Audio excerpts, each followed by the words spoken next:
Hey guys, welcome back.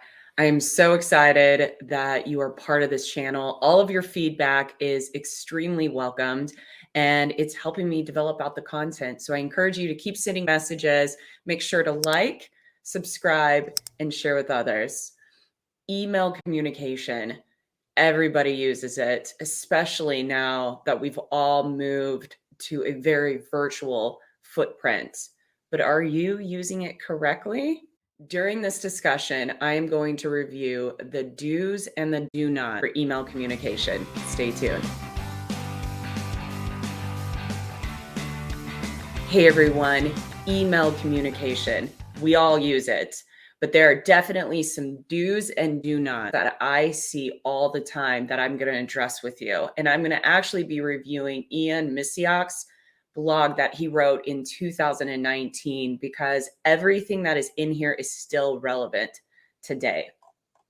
So one of the first things he talks about is writing well-defined subject lines.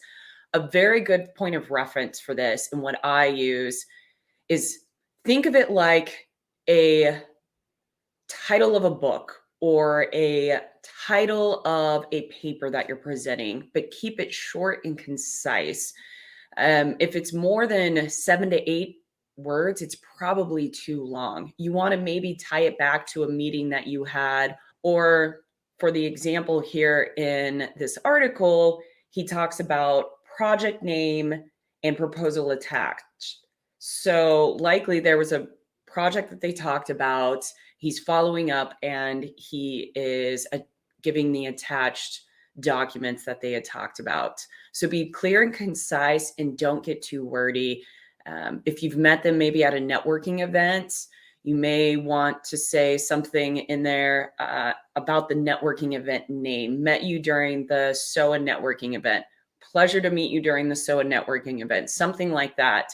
And then the body of the email will explain everything else. Know your audience.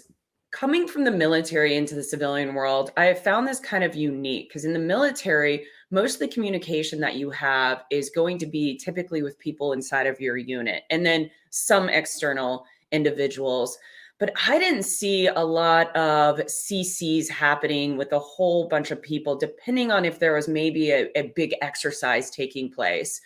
In the civilian sector, what I do like is there is a lot of communication. However, sometimes if you're not paying attention, you'll have an executive, a vice president, a director in your email traffic because they just want to be in the know of what's happening, but they may never even say anything. So my good rule of thumb is be respectful whenever you're communicating, unless it is a one-on-one with maybe one of your buddies, but you never know who's going to be added to that CC line. So for me, I've always just operated in the mindset of unless it's between me and another colleague that I know extremely well, I am very personable, but I always maintain a good professionalism in my email because I don't want to have to worry about having to switch back and forth. Proofreading is critical. This is something that kind of drives me crazy sometimes, but I also understand, especially if you're writing an email on your phone, it's going to happen. But when you're writing something, especially say for a client and you're getting a proposal out, you should make sure that you take the time to proofread. For myself, am adamant about proofreading. I will typically, unless it's a friendly email, and even then I will proofread it at least twice, unless I'm in a hurry and it's 2 sentences. But I will almost always proofread 2 up to 3 times. And sometimes if it's something that I'm sending to a client, 5 to 6 times. I will even, depending on the email, copy and paste it into a software called Grammarly that provides free grammar assistance, which does help me a little bit. And I would just encourage everyone, make sure you proofread, even if you're using your cell phone. Know your tone in an email. Emails can drive emotion without you realizing it. So what I would encourage you to do is when you start receiving emails, start trying to pick out the tones that you hear in those emails. And then maybe ask some of your colleagues, what type of tone do I utilize in my emails? Do I come off really aggressive or passive? The length is something that I think we're all learning, especially going into a virtual footprint. I think that we're still learning the length of text messages that are appropriate in, say, Slack, for example. My rule of thumb is if I have to scroll, like it turns into a white paper and I'm having 2 full pages, that's too long.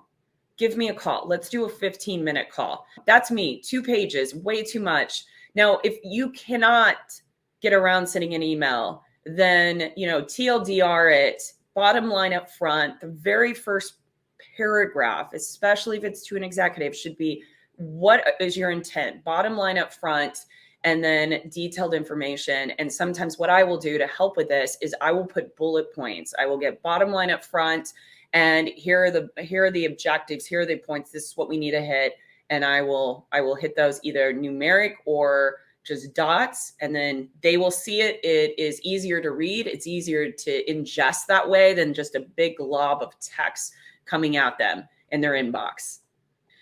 Don't let your email grow. Ooh, this one's a good one. I am not the best at this. I actually, full transparency, hired somebody at the first of the year that I paid solely to go into 3 different inboxes and clean everything out and unsubscribe me from everything, help me triage my life. And I will say I'm doing immensely better. However, I cannot, for the life of me, keep my inbox to 0 every day. Anybody that's listening to this, if you have that skill, please let me know. I'd love to have you on the show because I'm not good at this. It's all about triaging, separating folders, and then just making sure that you take the time that you need to get through your inbox. But the biggest thing out of this is if you're getting a lot of spam, take the time, either hire somebody or take the time to unsubscribe. Because for me, I was starting to miss messages and emails because they were getting covered by all of the spam that I no longer have. This one's a little touchy for me, so don't be slow to respond. Yes and no. I am a person that works all hours of the night, 7 days a week. However, I need work-life balance. So if there's an email that I receive on a Friday that is not time sensitive, meaning it's not a proposal from a client that I need to review and get back to them ASAP, likely I'm not going to respond until Monday. Why? Because I know that I'm a person that will respond on Saturday at 7 in the morning when I wake up in my bed, or, when I'm going to bed on Friday night, and I should not be on my phone. It's 10 o'clock at night. So I had to create my own boundaries, and my boundaries are knowing that pretty much Monday through Thursday night, even maybe Friday night, I'm hustling. I will answer emails pretty much at any time of the day. But when I hit close of business on Friday and Saturday and Sunday, I am minimizing my time of response. So if it's in that window and I receive an email, you're probably not going to get a response for a couple of days. Outside of that, I try to respond as quickly as I see it. So within a 2-hour window. And if it's something that needs my time, I will still respond, but I will say, I have received this. I will get back to you in 1 to 2 weeks, whatever that, just to let them know I have received that. That is critical. That is something that I see that we are terrible at in the military, and we are much better with it in the civilian world. And if you remember anything from this portion of it, just remember, even a simple response to say, I received your email, goes extremely far. This one's funny. Don't overuse exclamation points.